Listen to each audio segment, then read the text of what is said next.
자, 안녕하세요. 안녕하세요. 네, 안녕하세요. 반갑습니다. 자, 대방열림고시학원에서 위생사 환경위생하고 위생곤충학 맡고 있는 이승훈입니다. 네, 반갑습니다.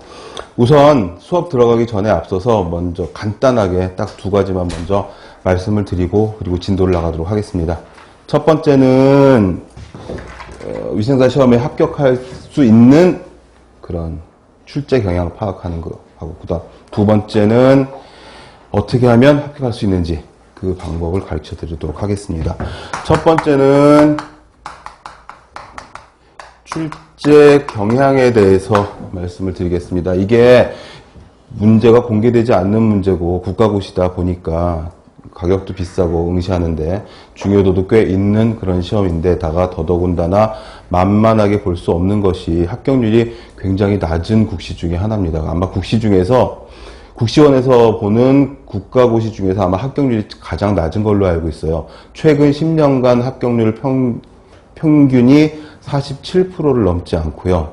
특히나 작년에는, 그러니까 가장 최근에 있었던 시험에는 33.5%였어요. 제가 조금 전에 국시원 홈페이지 가가지고 확인을 했는데 33.5%면 세상에 3분의 1밖에 합격을 하지 못하는 그런 시험이거든요. 그래서 만만하게 볼 시험이 아닌데 그 속내를 들여다보면 사실은 굉장히 쉬운 국가고시 중에 하나거든요.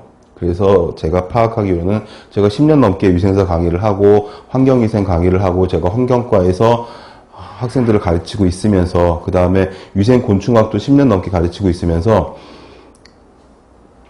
통계를 내보니, 나름의 통계를 내보니, 합격생들의 후기, 응시생들의 후기들을 보고 통계를 내어보니 이게 환경위생하고 위생곤충학이 가장 관건인 시험이다라는 거죠. 더더군다나 3교시는 실기시험인데 실기시험에서는 무슨 산업기사나 기사처럼 작업형 시험 이런 게 아니라 시험지 보고 그림 보고 사진 보고 찍는 그런 실기시험인데 거기서 갑자기 툭 튀어나오는 모르는 생소한 그런 그림들에 당황을 한 나머지 그쪽에서 떨어지는 확률들이 굉장히 높다라는 것이죠. 그래서 첫 번째로는 최근에 위생사 시험에서 많이 출제되고 있는 그림이나 용어나 내용들, 그 다음에 이쪽은 법령 같은 것들이 또 중요합니다. 환경 관련 쪽은 또 특히나 법이 매년 바뀌고 심지어는 1년에 2번씩 바뀌는 그런 경우들도 있는데 이 법령 부분들은 우리가 무슨 관련 법규들을 외우듯이 다 외우는 것은 아니고 환경 쪽에서 가장 이슈가 되고 있는 시사성이 있는 것들 있지 않습니까? 미세먼지 이런 것들, 미세 플라스틱 이런 것들, 이런 문제들은 출제가 되고 있거든요. 그런 부분들에 대한 최근 바뀐 법령들, 물론 책에 다 업데이트가 되어 있고 수업을 하면서 제가 중요하다고 강조를 하고 별표를 하라고 말씀드릴 겁니다. 이런 것들에 집중해서 말씀을 드릴 거고, 두 번째로는 합격을 위한 방법. 다른 선생님들도 많으시고 다른 학원들도 많을 텐데 우리 대방열림고시학원을 선택하신 여러분들에게 어떻게 하면 합격의 찬스를 드릴 수가 있느냐, 이 합격을 위해서 부단히 학원 스태프들하고 저하고 다른 선생님들하고 모두 다 노력을 하고 있고, 그 다음에 상호 교류하는, 수업만 일방적으로 주입식으로 수업하고 끝나는 그런 관계가 아니라 항상 상호 교류하는, 인터랙티브하게 이 상호 교감하는 인터넷 카페가 있어서, 아시죠? 네이버 아이디 전 국민이 다 가지고 있는데 네이버 카페 검색창에 영양만점, 위생만점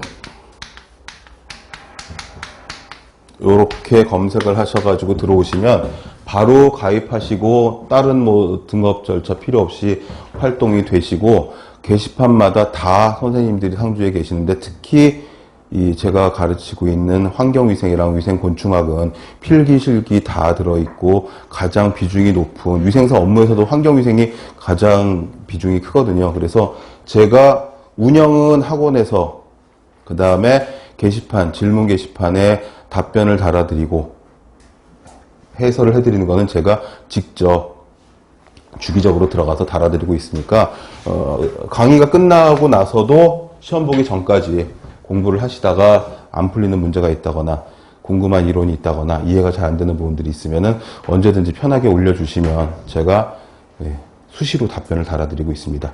지난 게시판들 들어가서 보시면 얼마나 다양한 질문들하고 얼마나 빈번한 질문들을 해결을 해왔는지 보시고 이게 활발하게 돌아가는 그런 카페구나 보시고 확인하실 수가 있을 겁니다. 그래서 첫 번째로는 출제 경향.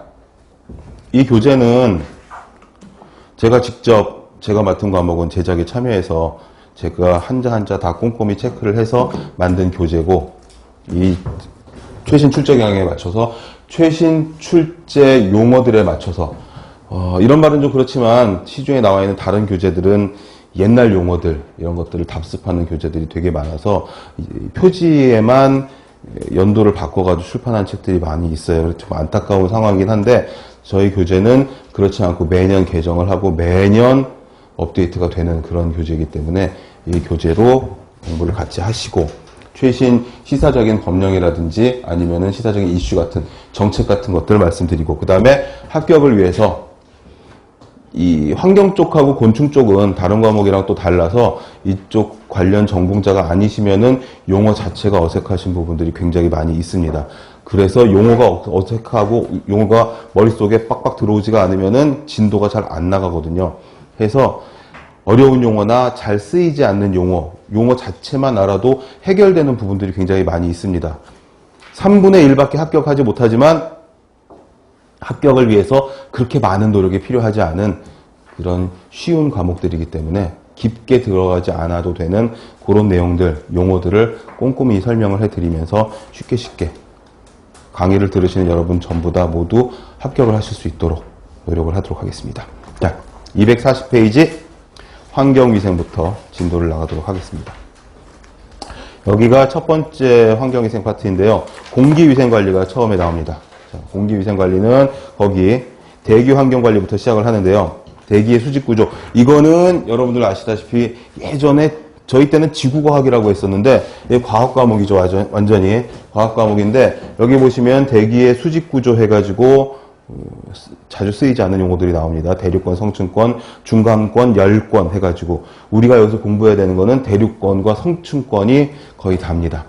대륙권은 거기 밑에 그래프가 나와 있는데 도표를 보시면 X축이 있는 맨 아래쪽이 지표면이고요.